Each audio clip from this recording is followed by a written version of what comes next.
Ya, Assalamualaikum warahmatullahi wabarakatuh. Perkenalkan nama saya Meina Zainawati dari SIG Angkatan 2022. Pada kesempatan kali ini saya akan menjelaskan tentang acara PGWL acara 6 yang tentang APA GeoJSON Service. Untuk tujuan dari praktikum ini ada dua. Yang pertama itu memahami dan menyediakan APA GeoJSON Service untuk point, polyline, dan juga polygon. Dan yang kedua itu mampu menampilkan layer GeoJSON di WebGIS menggunakan Live.js. Nah, untuk penyediaan API atau Application Programming Interface itu tuh, jadi kita menyediakan API untuk membuat sebuah titik, garis dan juga poligon. Nah, untuk yang menampilkan layer itu menampilkan data yang telah kita buat sebelumnya, yakni point, polyline, polygon yang disimpan dalam bentuk GeoJSON dan ditampilkan ke dalam WebGIS menggunakan Love.js.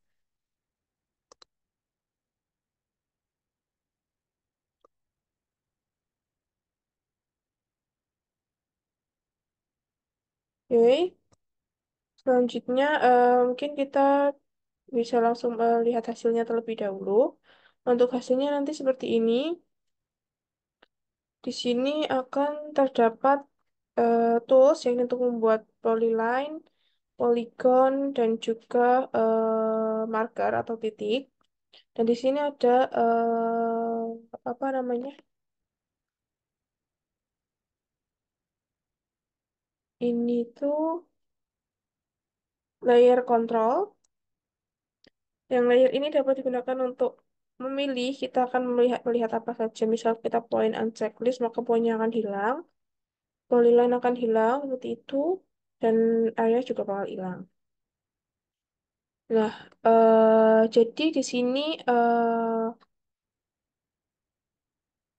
alur kerjanya itu ketika kita membuat, misal kita membuat sebuah polygon, kita membuat polygon di sini, berarti lalu kita ketuk finish dan kita memberikan nama polygon. Misal area dan deskripsinya itu perkantoran dan kita save. Nah, nanti akan muncul tulisan ini di bawah, tulisan hijau ini polygon sukses tadi seperti itu. Nah, polygon yang kita buat tadi juga akan langsung tertampil di sini.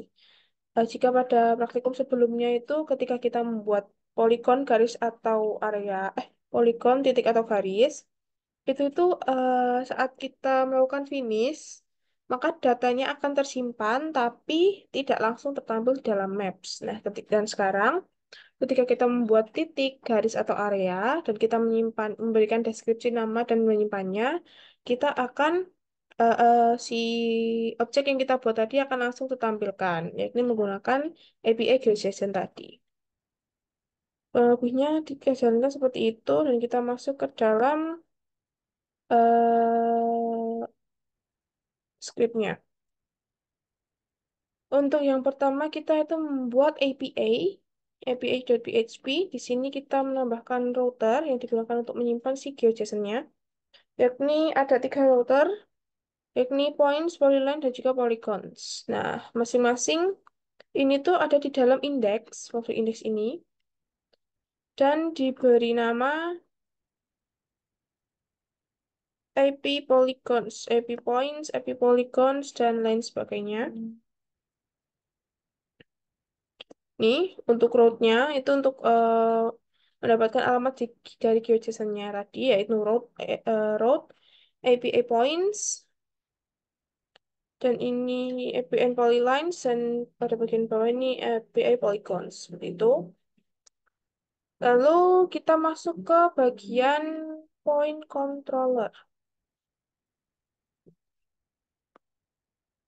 Untuk bagian point controller ada 3 ya, seperti acara sebelumnya, tapi di sini kita akan melengkapinya. Untuk yang pertama adalah ditambahkan public function construct. Itu tuh untuk membuat si pointnya, jadi membuat point baru.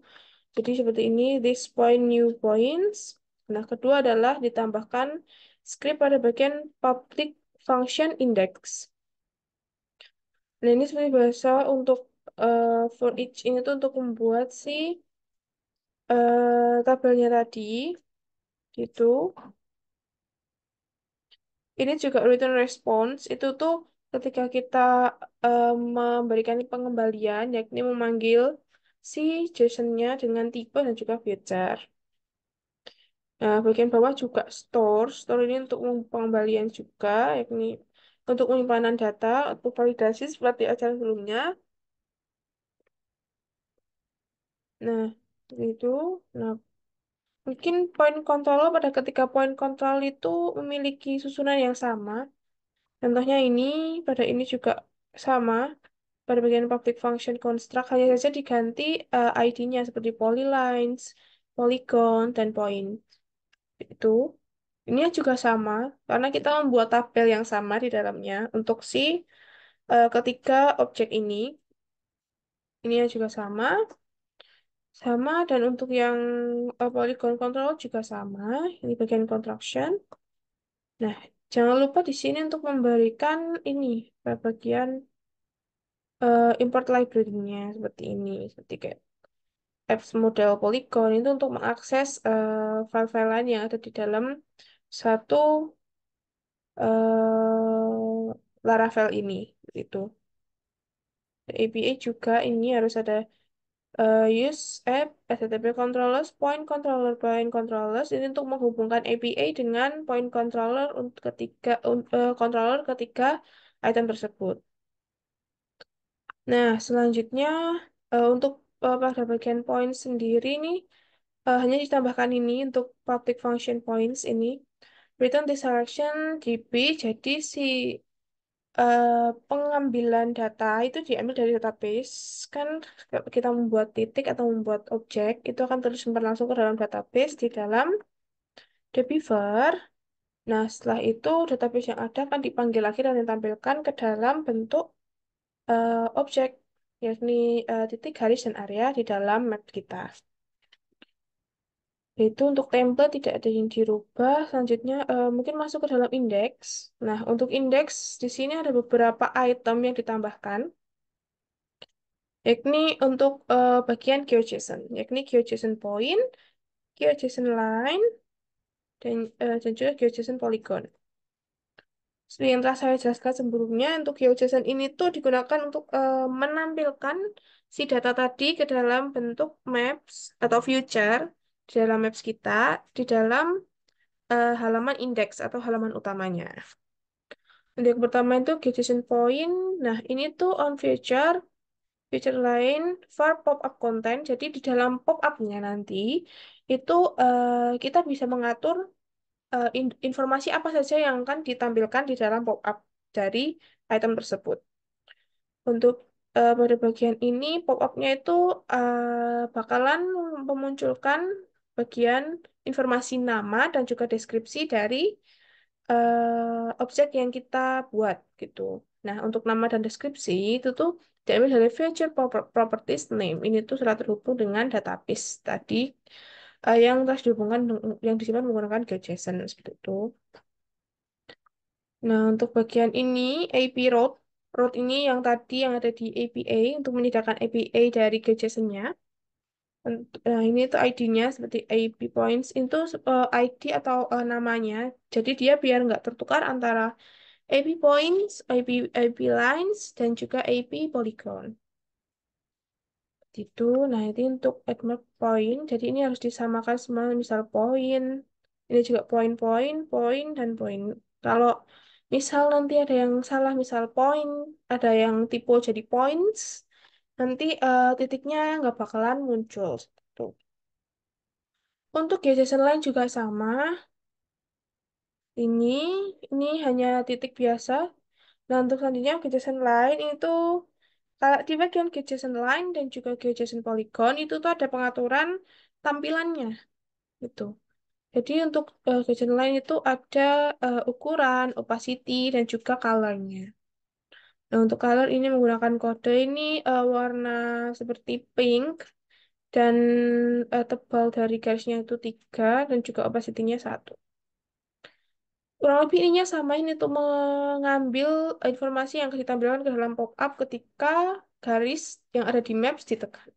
Nah, ini juga sama yakni nama dan deskripsi. Kenapa nama dan deskripsi? Karena informasi yang kita masukkan ke dalam database ketika kita membuat sebuah feature itu tuh hanya nama titik nama titik garis atau poligon dan juga deskripsi dari titik garis poligon dan terakhir adalah titik koordinat dari masing-masing feature tersebut. Seperti itu. Nah, untuk route-nya sama API Polylines dan GeoJSON Polygon ini juga sama seperti Polyline itu pengaturan seperti color dan fill color. Nah, untuk color itu tuh kayak outline dari poligonnya. Ini menggunakan warna yang sama pink, hanya saja pink muda dan pink tua dengan fill opacity yang berbeda. Ininya juga sama, pengambilan informasinya untuk ditampilkan dalam pop-up itu adalah name dan deskripsi, dan seterusnya sama. Itu untuk route API polygons. Nah, untuk yang terakhir itu adalah penambahan layer control. Nah, layer control ini yang bisa disebut sebagai level GIS-nya. Karena kita di map control ini akan menghubungkan, misal dari layer control, di dalam layer itu ada 3 item yang ditampilkan. Nah, ketika item itu ditampilkan bersamaan dan itu menjadi crowded atau susah dibaca, maka kita dapat mematikan atau menghilangkan sementara beberapa item. Misal kita hanya akan menampilkan item titik atau garis atau area itu. Nah, ini hasilnya seperti ini. Misal kita akan membuat titik baru mungkin atau kita poligon saja di sini. Kita akan membuat poligon hotel Novotel. Di ini lalu kita klik finish. Polygon names hotel Novotel.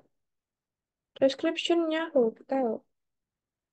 Itu lalu kita save. Nah, ada tulisan polygon successfully. Nah, ketika misal kita klik pada bagian informasi tadi, nah ini ada pop-up sementara yakni Hotel Novotel dan ketika kita klik itu ada pop-up-nya yakni nama dari feature-nya dan juga deskripsi feature. Dan ketika kita lihat di dalam database, kita balik ke tabel Polygon, kita refresh. Maaf, sebentar. Kita refresh. Nah, ini sudah ada di sini yakni Hotel Novotel dan dengan deskripsi hotel. Oke, mungkin sekian yang dapat saya sampaikan. Kurang lebihnya mohon maaf. Wassalamualaikum warahmatullahi wabarakatuh.